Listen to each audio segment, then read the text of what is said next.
Hello everyone, it's me again. It's Reek, Fabio, but whatever you know me as.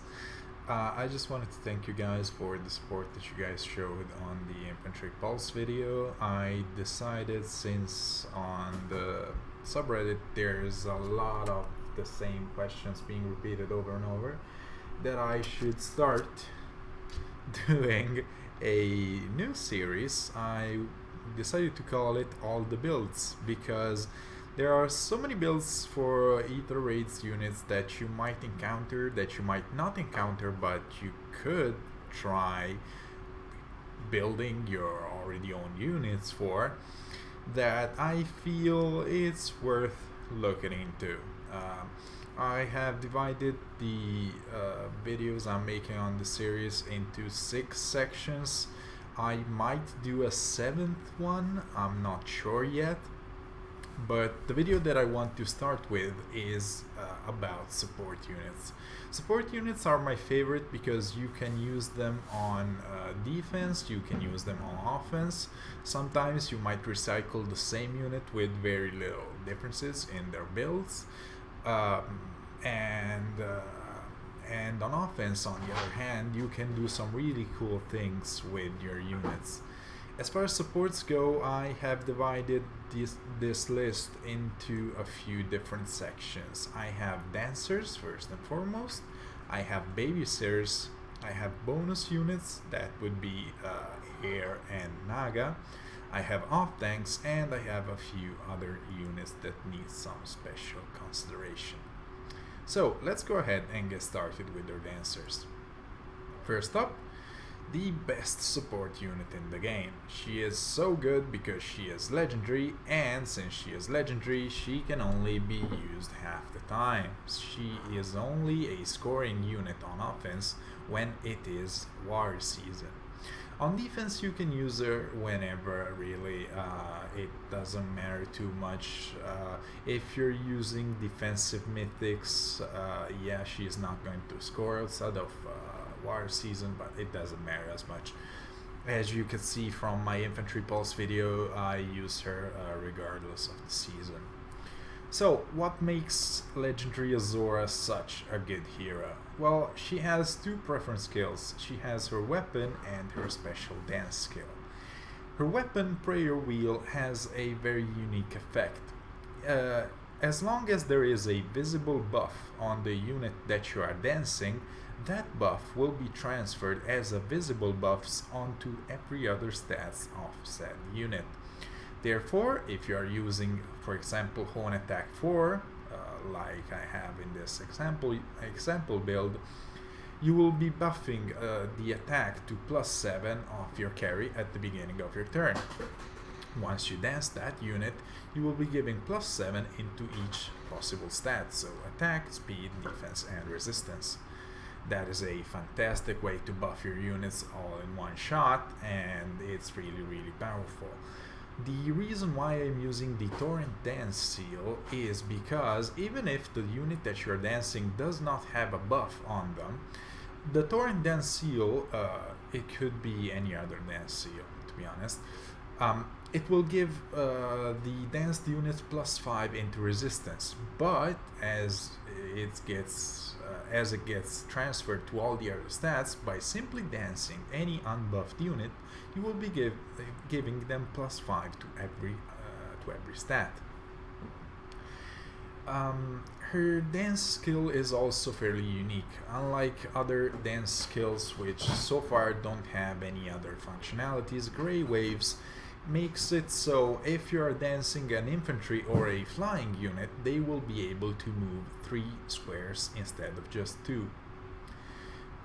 This is very powerful. I have showcased it in my defense videos, I have showcased it in my defense setup video, because people simply aren't prepared for the reach that the Legendary Azora dance will give them. Moonbow is just a generic special, you don't need it. The the ideal thing would be not to attack with your Azora as much as possible, because if your legendary Azora gets baited, she dies, she doesn't dance your unit, and she leaves your team into a precarious position. So we use Fortress Defense on her A slot. Fortress Defense is very readily available, unlike Fortress Resistance, which is exclusive to Guntra.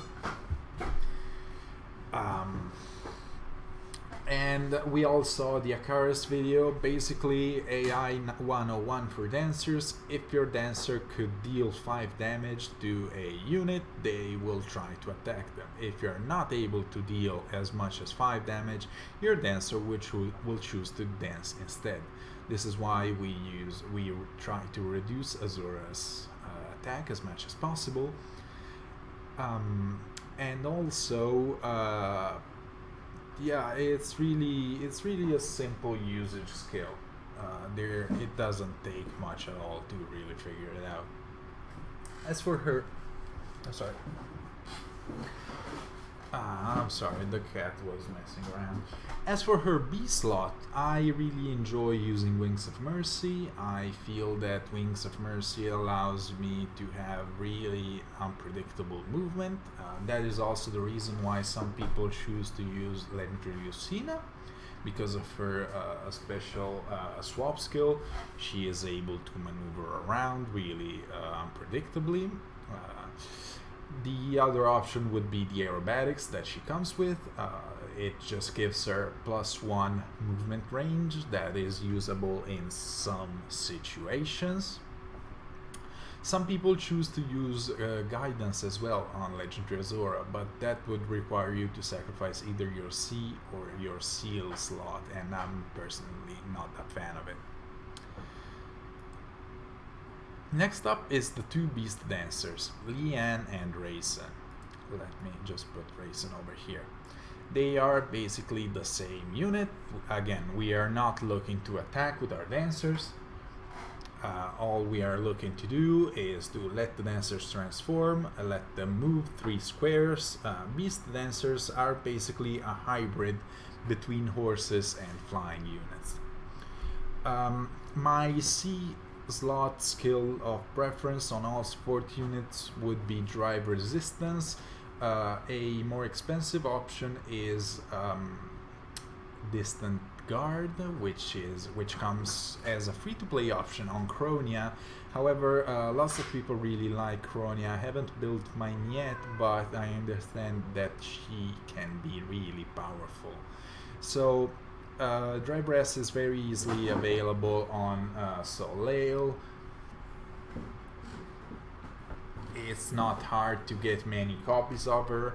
It's not hard to have spare copies in your barracks, so you can just inherit the skill from there.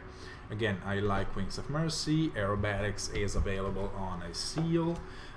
The reason why Beast Dancers are so powerful is due to the fact that you can pair them really easily with, for example, a horse nuker, a horse ranged unit to play hit and run on offense. You could pair them with Brave Lynn. You could pair them with Luis. I know Akaris really enjoys using her. You can pair them with Reinhardt. The one outlier is that Leanne has really high resistance, so she could potentially, with the resistance boon, she could soak Chill Res. However, it's not something that you should worry too much about. Leanne is only available as a 5-star exclusive, whereas Raisin is available in the 4-star pool as well. So, next up we have Festival Micaiah. Her proper name shouldn't be Festival Micaiah, but I don't remember what she's called. Basically, she is a dancer. She is not a full-blown support unit. She has a really high attack, even at base she hits 51 attack. Her Don Suzu is extremely powerful because it is a weapon that is armor effective, and it also has a built-in form of hardy bearing, which means that she is completely immune to Vantage. Vantage sweepers can be really strong, especially against infantry pulse, especially against defense teams that are really clumped up.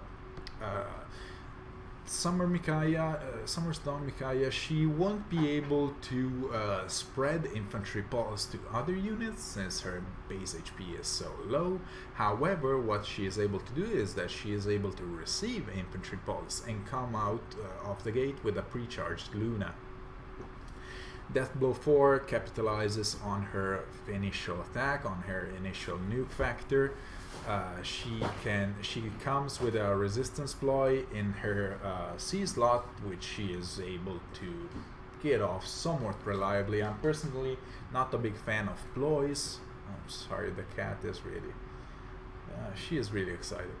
And she is able to use attack resistance bond on, for example, on defense. She will be able to Wings of Mercy in behind your tank, and she will be able to either dance them or to attack somebody nearby. So she is able to make use of the attack resistance bond seal.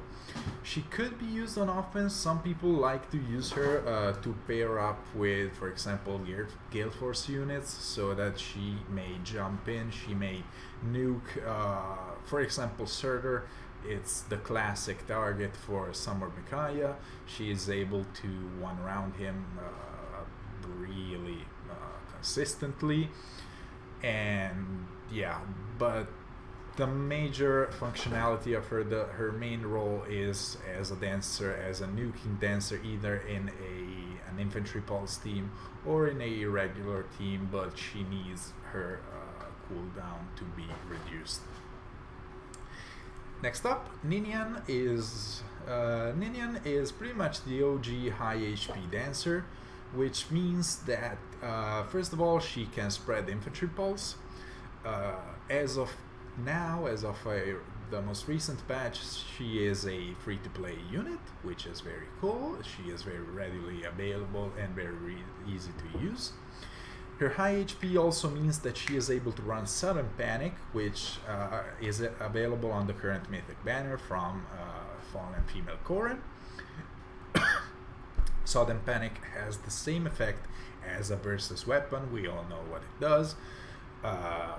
Really powerful option. Some people just use a Versa in their defensive team. However, I don't feel that she pulls enough weight.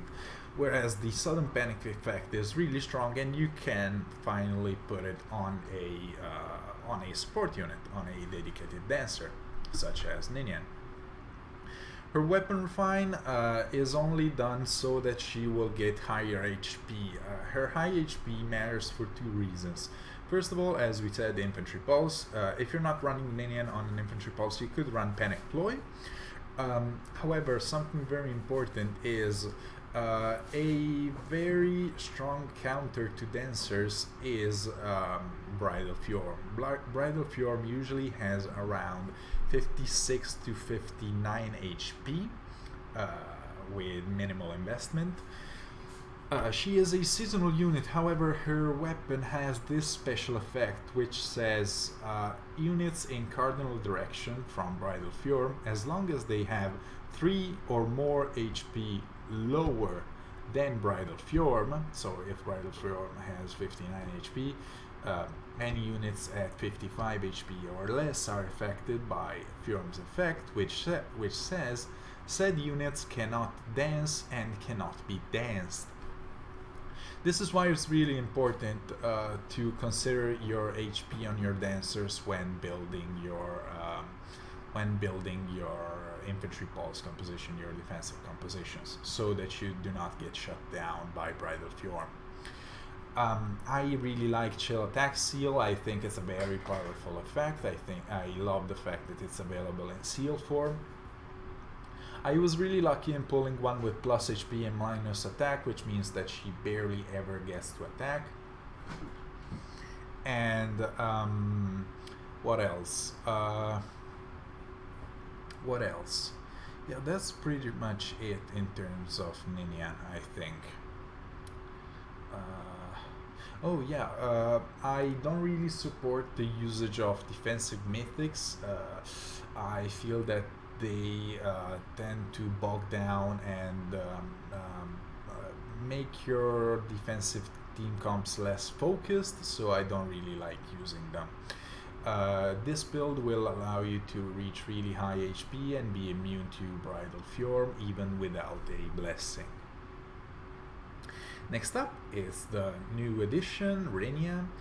Renia has this really interesting weapon, Silver Goblet, which gives her Distant Guard. She has Distant Guard built in her weapon, which means that units within 2 squares of her will get +4 defense and +4 resistance against range attacks. So again, really strong. And Distant Guard, again, it's an option. Wings of Mercy is my preferred B skill. And her weapon is inheritable. However, I feel that Renia herself is shootable enough. She is the current bonus units. I used her to some success in Astral Week, but you could really keep her around just in general. Next up, it would be Sylvia. Sylvia is another somewhat new addition to the Dancer pool. She is in the 4 and 3 star pool, which means that it's really easy to pull lots of copies out of her, unlike with Ninian, and she has really high HP and really high speed.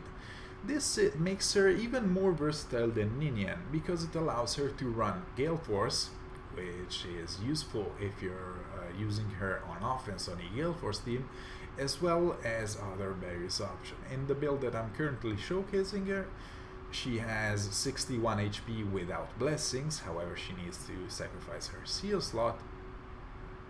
She is using Sudden Panic, she is using Panic Ploy, which could be an infantry pulse. She is using Gale Force, which isn't needed. You could use, for example, Mumbo, Escutcheon, something like that. And her sword slot is able to she's able to run Geishan. Geishan comes from New Year Grid, and it's a sword that has a built-in chill attack, so it frees up a seal slot, which in the case of Ninian she would have been using on chill attack. Chill attack, I feel, it's just a fantastic option.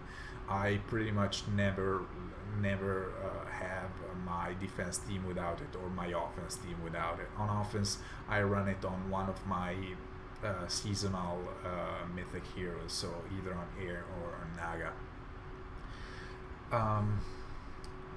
Yeah, what else?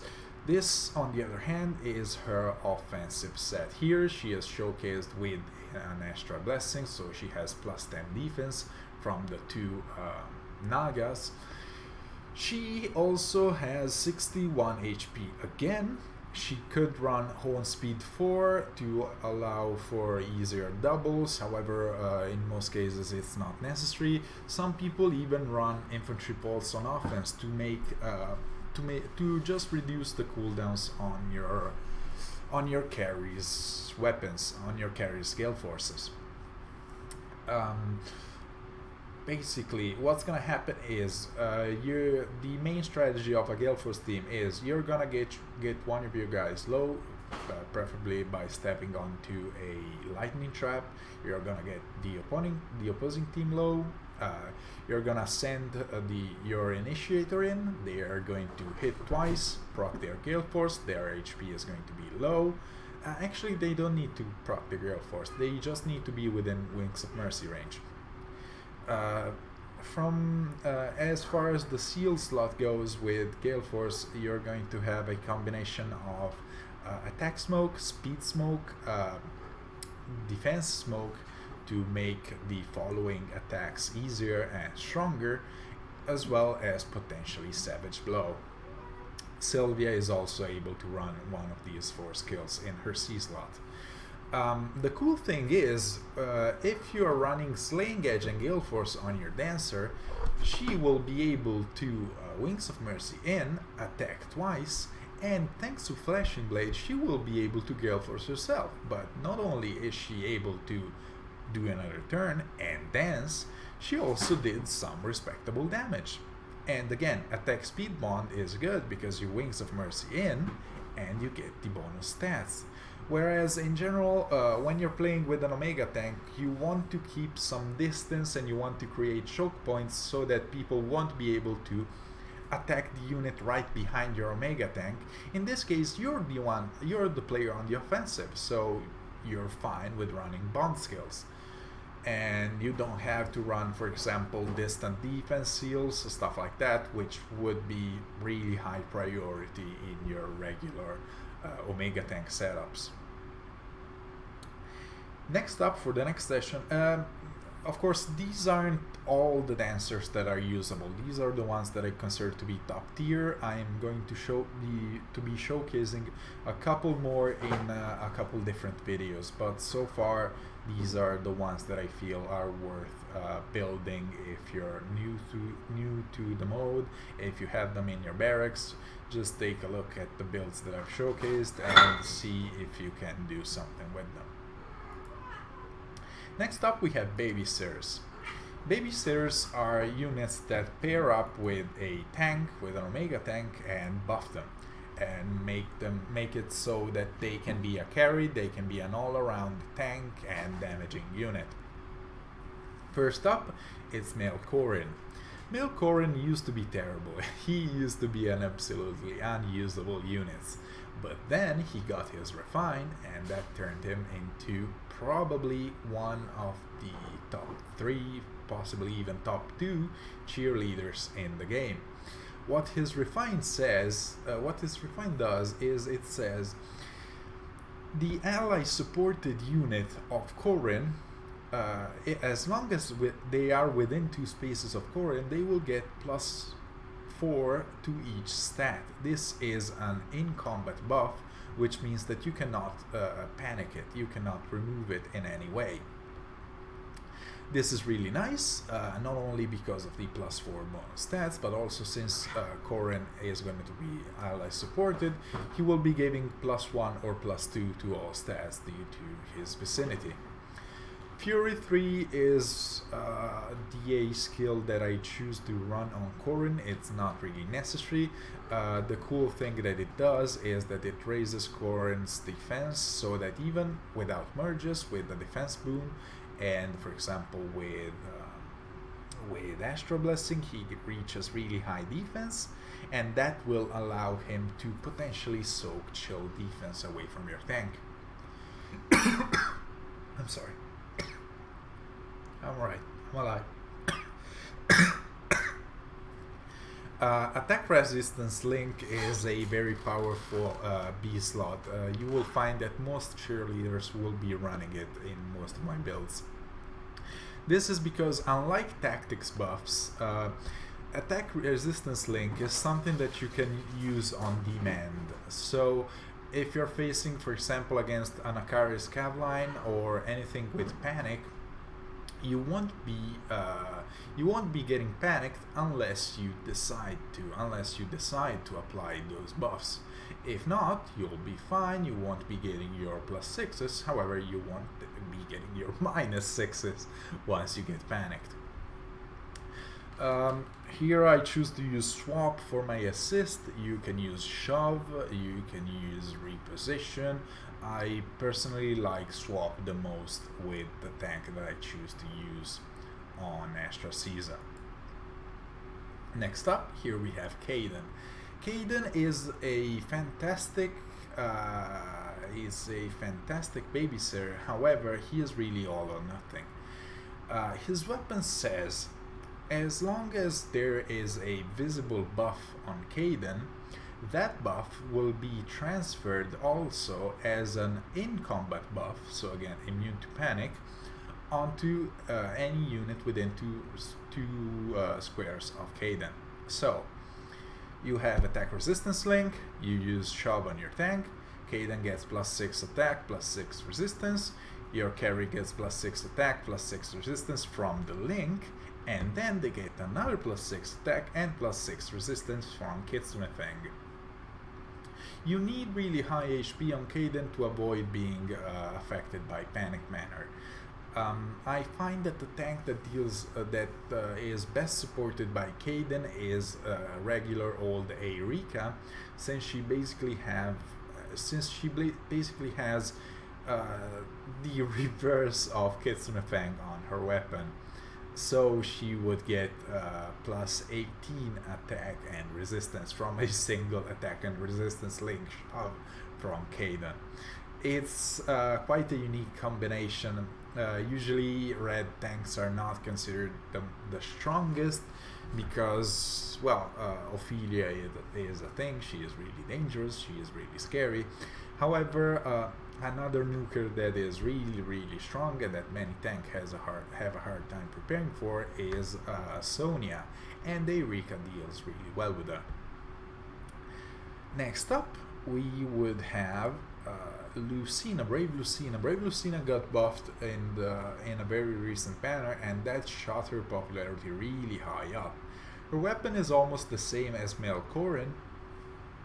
It buffs your carry by giving them plus 3 to each stat, as long as they are an infantry unit, a non-dragon infantry unit if I recall correctly, and they also give them plus 1 special acceleration. This means that if you are running, for example, a Brave Ike, supported by Brave Lucina, with quick riposte, the Ike will be able to charge his Aether and fire it off with every combat round. That is fantastic. That gives him a ton of sustained power and a ton of survivability.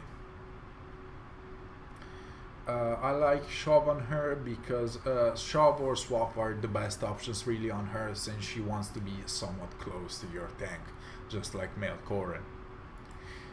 Next up, here is a support that is not as much of a babysitter, because he picks up your tank, he shoves them right into the fray, right into the enemy team, and with Mordecai's effect, he doesn't really buff your tank with Sabertooth Fang. What he does is he gives -4 to each stat to each unit within two spaces of the unit that he's mited. So that's pretty neat. I feel that it pairs really well with, for example, some of the new dagger units with Broadleaf Fan, with Matthew's effect, and so on. Mordecai also has the second highest defense in the game, and he is available in the not in the 3-star, but in the 4-star pool. So it's really easy to pull a couple of them.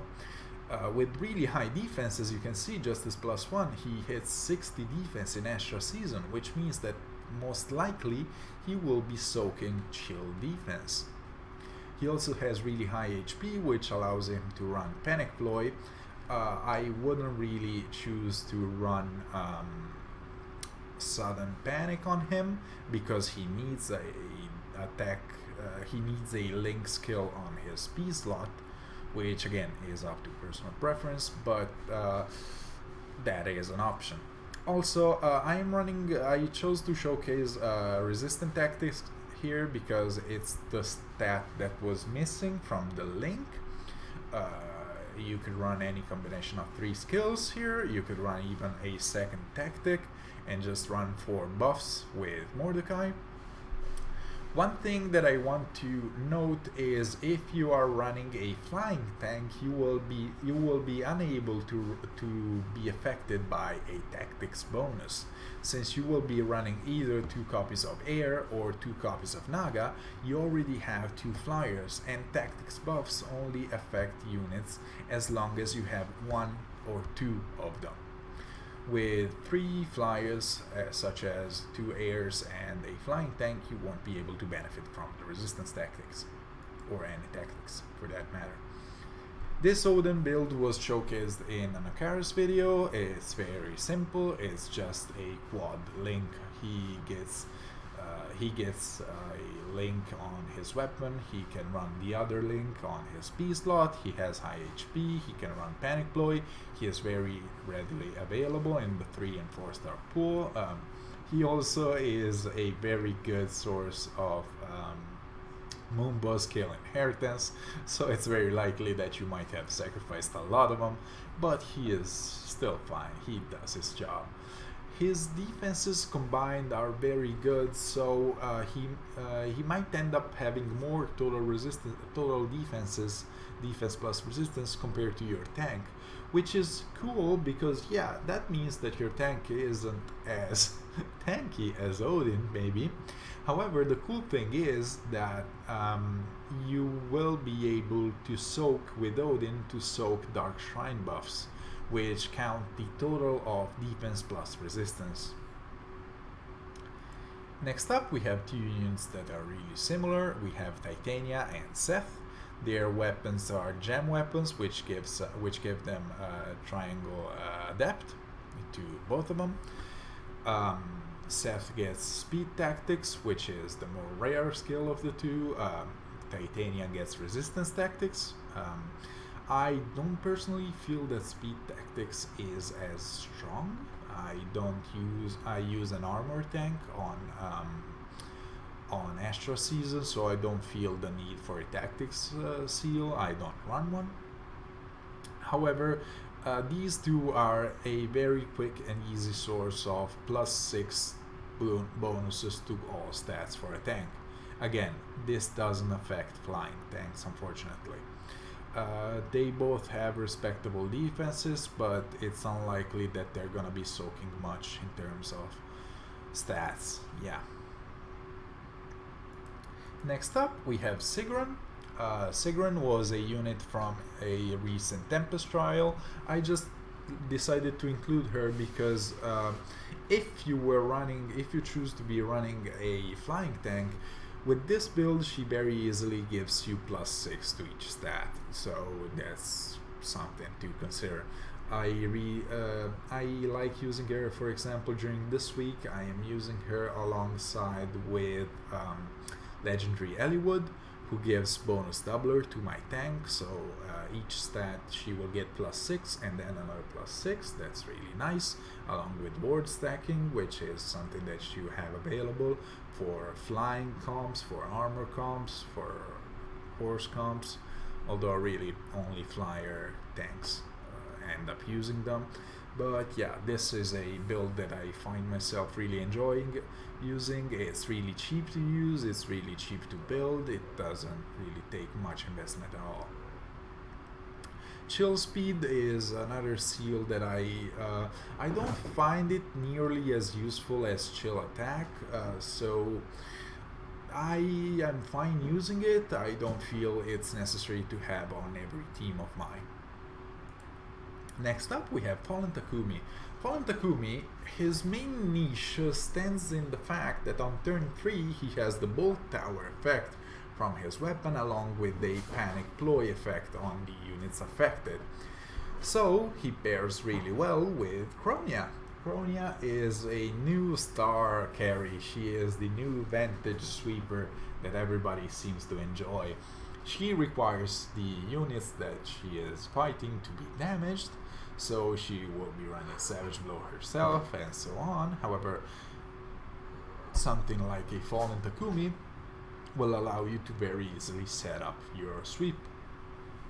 Savage Blow is pretty much the only skill inheritance I run on him. This build is really straightforward, really easy to use, and really low investment, but it will pay off as long as you've invested in your own Kronia.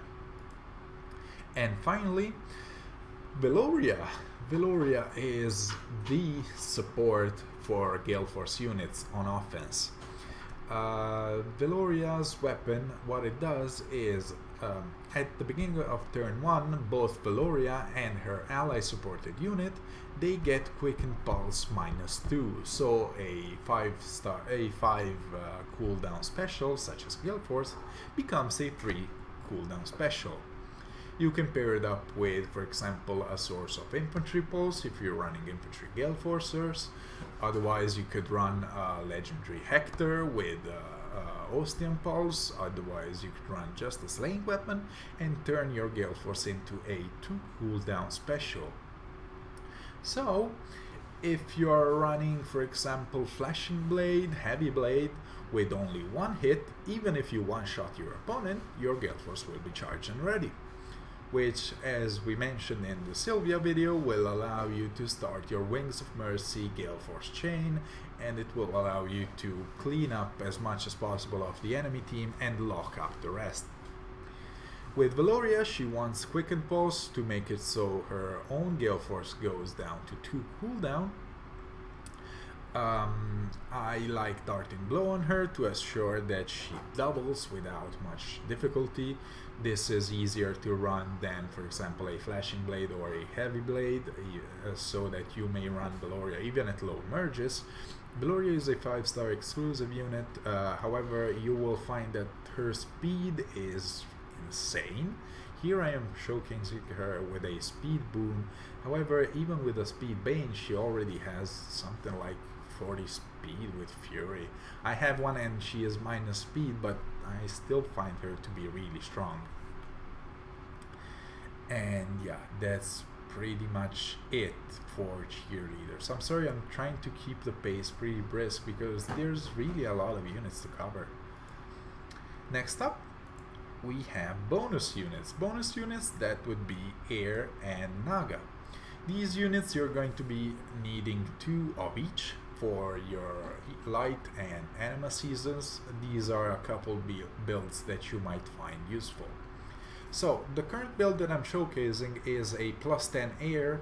This build is intended for whales. If you are a whale, if you have a lot of airs, just get one to +10. This will allow you to get your score so much higher that you're really not even going to need to run a seasonal bonus unit.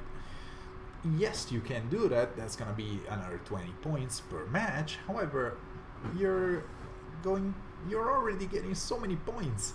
You might as well ensure that you're going to get all clean sweeps, all clean victories.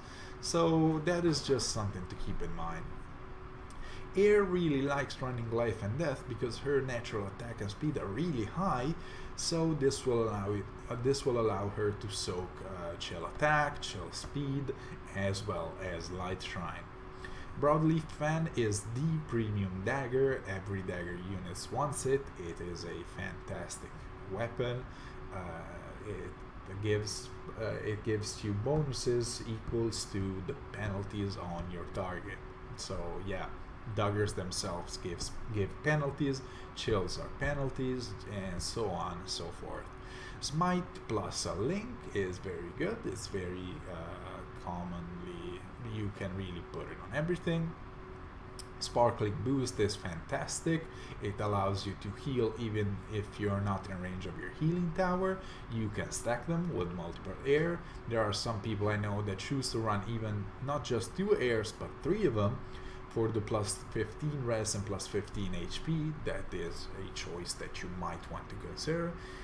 And yeah, air, a really good unit throughout. Naga, not so much. This one is the other build for air. It's a much lower investment. However, Disarm Trap, yeah, it's not cheap, yeah, it's seasonal, but it's really good. It will save you so many headaches. Just being able to check a trap, dance out, reposition out, and be safe, it's gonna make your life so much easier if you can spare the fodder. And also, Disarm Trap comes on Spring Pala, who is really not that special of a unit. As long as you farmed your hero merit, you farmed your dragon flowers, just sacrifice away your Spring Pala. I promise you won't feel guilty about it. Air is a fantastic user of Disarm Trap. And again, Chill Attack 3. You always want 1 copy on one of your bonus units. You always want to bring your Chill Attack.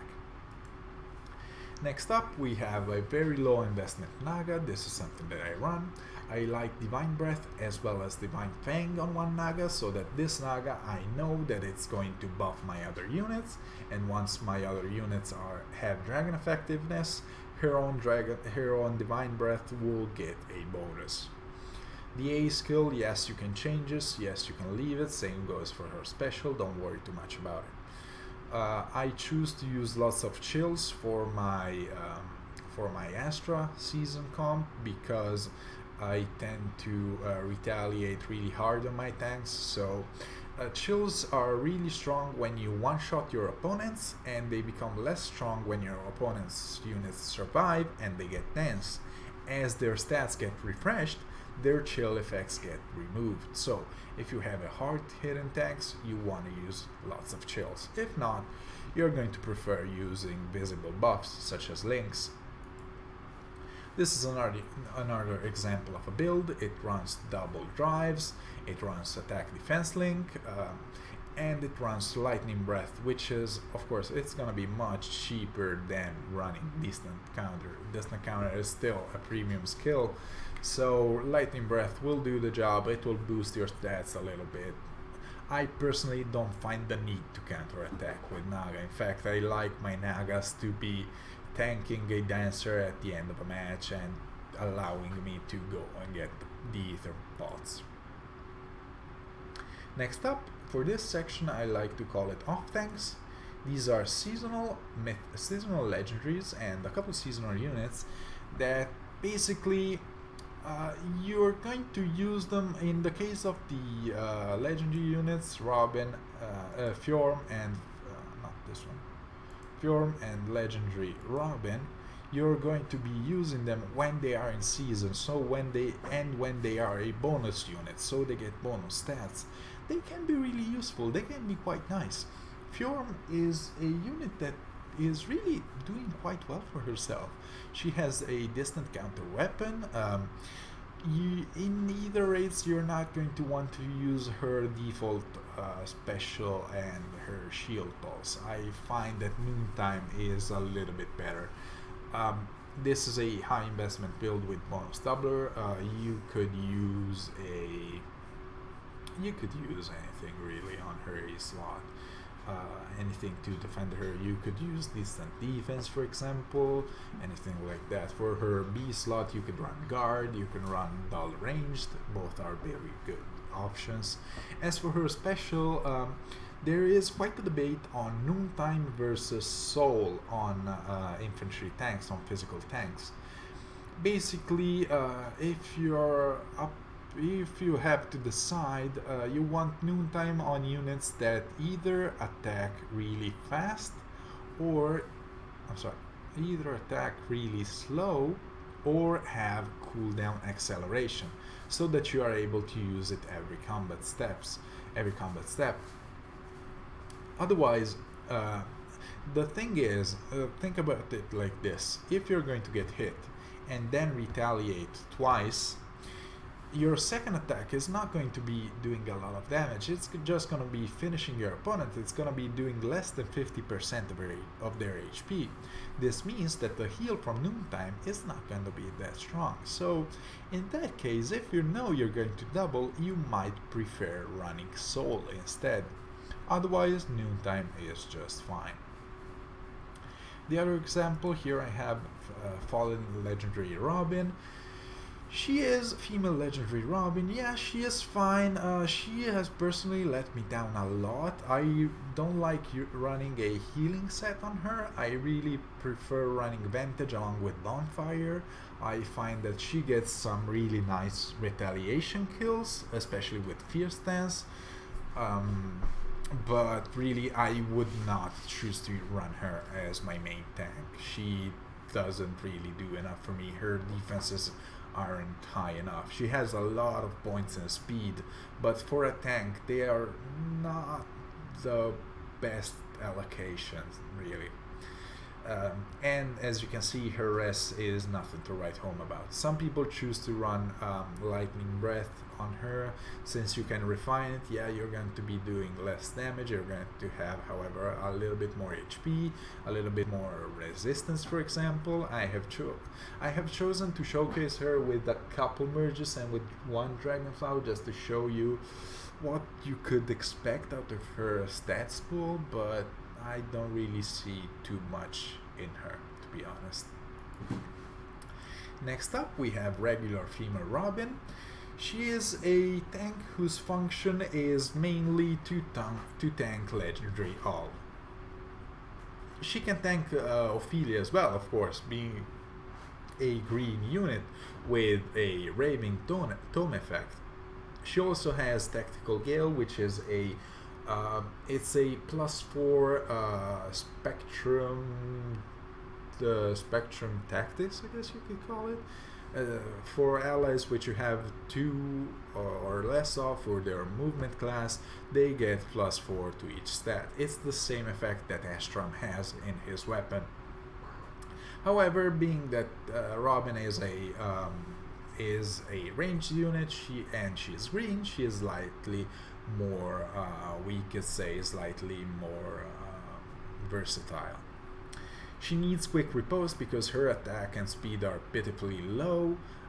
You will be able to, at least in this case, you will be able to hopefully fire off a bonfire, anyways, try to do some damage in return, and hopefully kill your assailant. For your A slot, you could also use Triangle Adept, since you're going to be tanking specific units.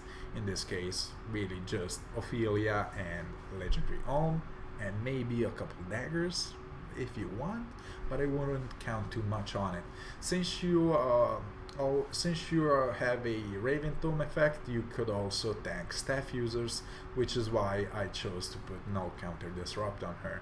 However, don't consider them a necessity. She is an off-tank, she is something that you're going to build as a budget option, and she won't be replacing your main tank. I know that people say it's really hard to tank on Astra.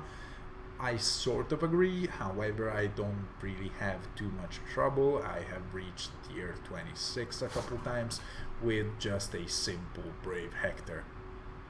On Astra season, that is. And here is Sophia. Sophia is pretty much the same unit. She has a Raven Tome. She is not a Grail unit, unlike female Robin, but she is available. She has been available in the 3-star pool forever. She has a bracing effect on her tome, which means that she gets +4 to her defense and resistance when she gets hit. And she might just run the same skill set as female Robin, really. Just your choice between the skills that we have listed. As for her C slot, attack smoke is pretty much what you're going to be running on any unit that is going to attack you. That's going to make your life so much easier. You tank one hit, you spread the attack smoke, and all the next hits are not going to be hitting as hard, and you will be able to tank them more easily. And again, here I have showcased her with Soul as her special. And finally, we have a couple more support units. These are in the other category. This means that they either support very specific units, they either serve as an annoyance to very specific units and composition, or they are really just general units that you can use that are fine. For example, a Versa can be used on offense, can be used on defense, although as I said, I'm not really a big fan of her, but she gets really high HP, she spreads panics. For example, I always have one on my light season, and whenever I see somebody running attack tactic, speed tactic and stuff like that, I am so happy. I just bring my Versa, give them -6 to all their units. It makes my life so much easier. You can run ward flyers on her if you're running a flying tank, otherwise you can run your choice of a drive skill. For her B slot, you could use Desperation, you could use Axe Breaker, you could use Flying Formation, since you're always going to be running at least 2 more. Look at my cat, look at Mia, look at that. You could be running, she is crazy.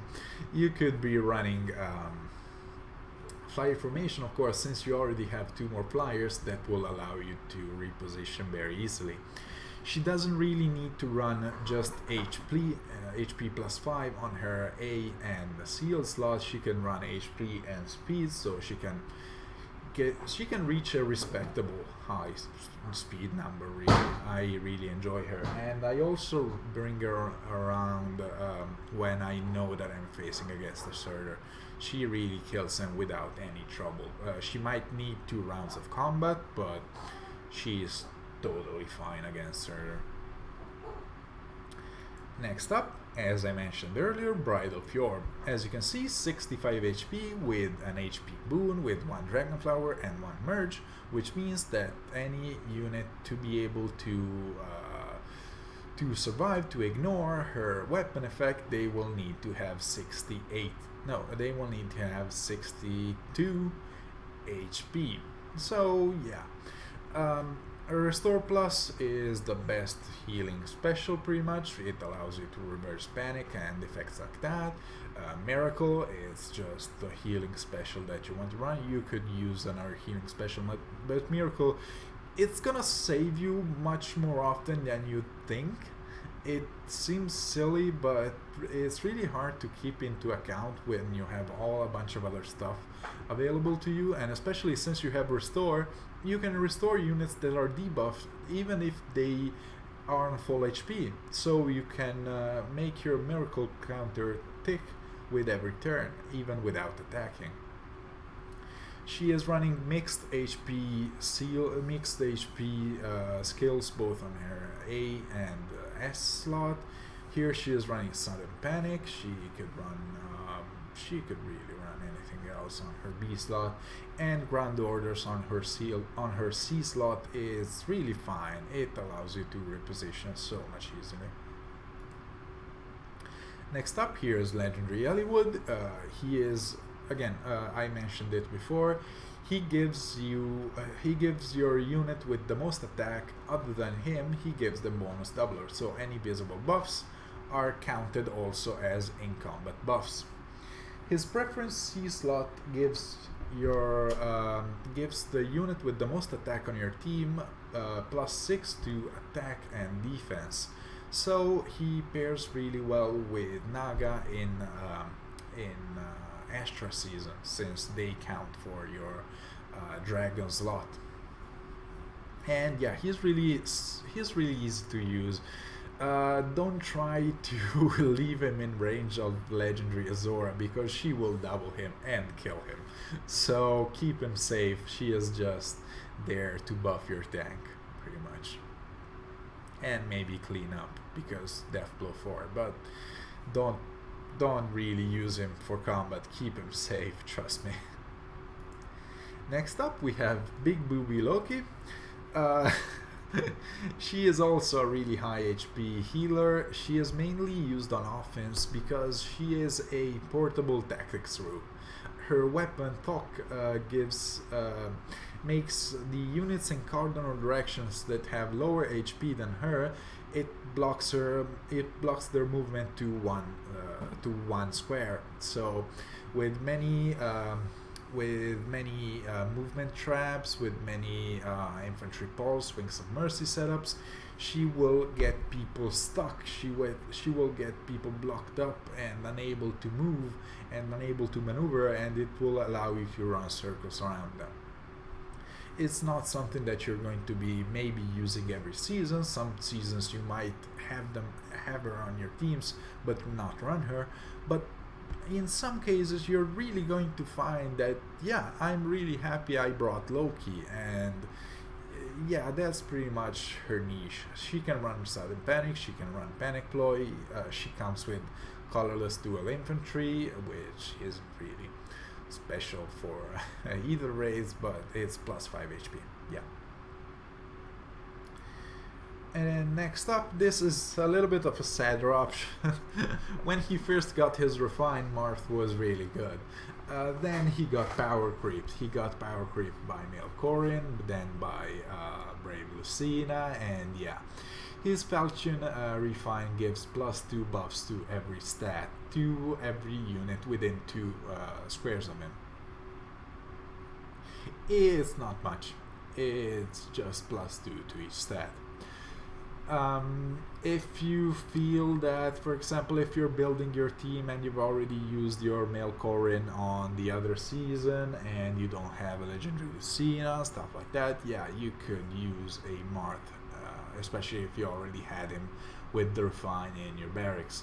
However, I wouldn't personally refine his weapon as of right now. And for the final unit, we have, simply put, Brave Veronica. She is a really straightforward unit. She heals, and her staff has a really neat interaction with Ophelia. Basically, the cool thing about her staff is once you've attacked with your staff, you give -4 to every stat to your opponent, to the unit that you've attacked, and to every enemy unit within 2 spaces of them. Conversely, you also give yourself +4 in each stat and to every unit within 2 spaces of Brave Veronica. Which means that if you're going to first hit the enemy tank with Veronica, and then you're going to hit them with Ophelia, you're going to get a +8 stat differential, which is fantastic for any sort of AoE special, since all you care about is visible stats. Attack speed solo is the best possible option for her A slot, however it's not necessary. You could use simply just speed +3 to allow yourself to get some doubles. Seal slot is completely flexible. As far as her C slot, since you're going to be using her on Aether Raids defense, the cool thing is that she can run Panic Smoke, which is really quite useful, I feel. Another thing that she can run, if you wanted to use her on AR offense, you could use her with Pulse Smoke to smoke off an infantry pulse comp. She has really long range movement since she is a horse, and you could reposition her back. However, sometimes it just gets really tricky. Since she is a staff user, she would need to run reposition, which is kind of weird to say. I'm running a movement assist skill on a healer, but it can be done. It's a really niche set. I don't feel that it's something that is necessary to invest into for the most part. However, Panic Smoke on defense, once you've debuffed the enemy tank, if you panic them as well, it will allow your following team nukers to wreak some serious havoc, bring really the smackdown onto the enemy tank. And yeah, that's pretty much it for this section. I know I haven't covered every single support unit. Some of them are so team specific, so team comp specific, so archetype specific, that I'm going to be showcasing them in my other videos. Don't worry about it. If there's something that you still feel that I've missed, please let me know in the comments and I will be happy to talk about it. I have also listed my friend code. I am currently full as far as friends go, but I will still be looking at people I receive. I don't really want to deny anybody a friendship. Thanks everybody for watching. I hope you've enjoyed this video, and I hope you will stick with me for the other videos in my series. Bye bye!